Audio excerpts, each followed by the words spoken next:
kind of been on the road a little bit. That's why you haven't seen me. I want to do a little walk and talk.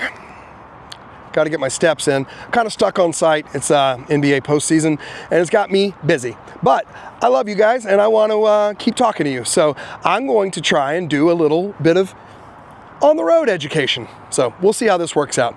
Today, I want to talk to you about reverse compatibility, today's products working with systems from yesteryear, RTS Specialty right there, and the idea of knowing what to do versus knowing what you're doing.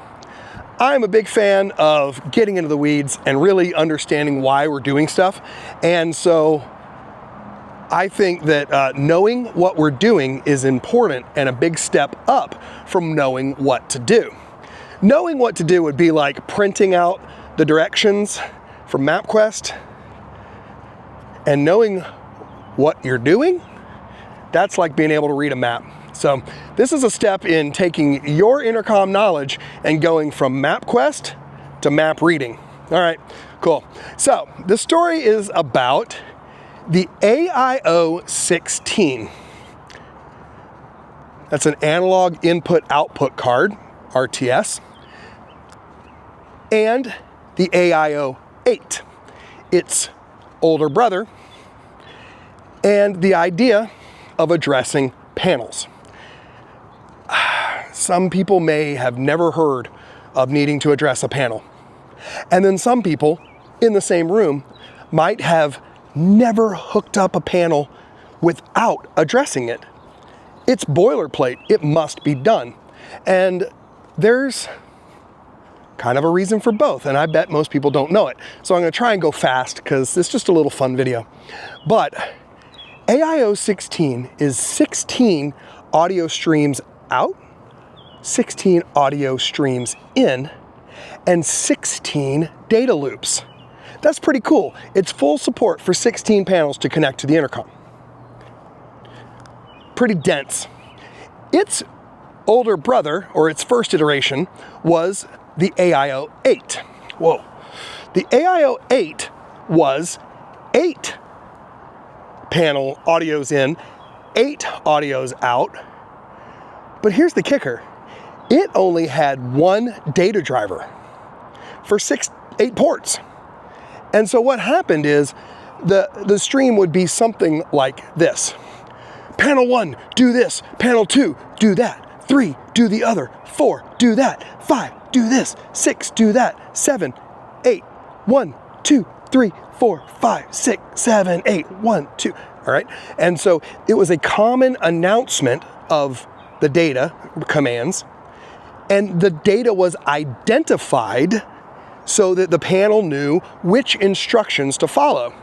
And what you did is you got a little greenie screwdriver, and you would set hardware, ticking type, almost like a dip switch, a rotary dip switch, and you would set that switch 1 through 8 to tell the panel, hey bro, I need you to pick off instructions for 7. You're connected to port 7 or 14 or 21 or 28. I do math. But please listen only to that one, okay? Cool, thank you. So the hardware setting told the panel which instruction set to listen to. And because of the common data stream, this was required. And because of reverse compatibility, these settings are still in every panel that RTS ships. There's maybe not a hardware dip switch, but there's absolutely a software command that you can use to set the address.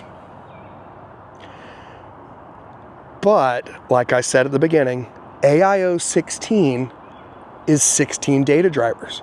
So now the data stream basically is panel, do this.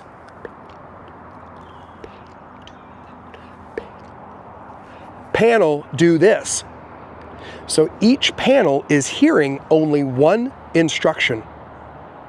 So there's no reason to tag the data with what panel needs to hear and follow the instructions.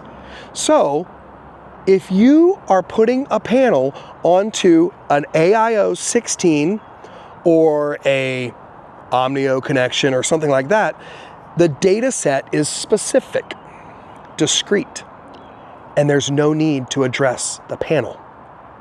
So next time you are doing some engineering on an intercom, look and see if the cards are AIO 8, address the panel, or AIO 16 or anything else, don't need to address that panel.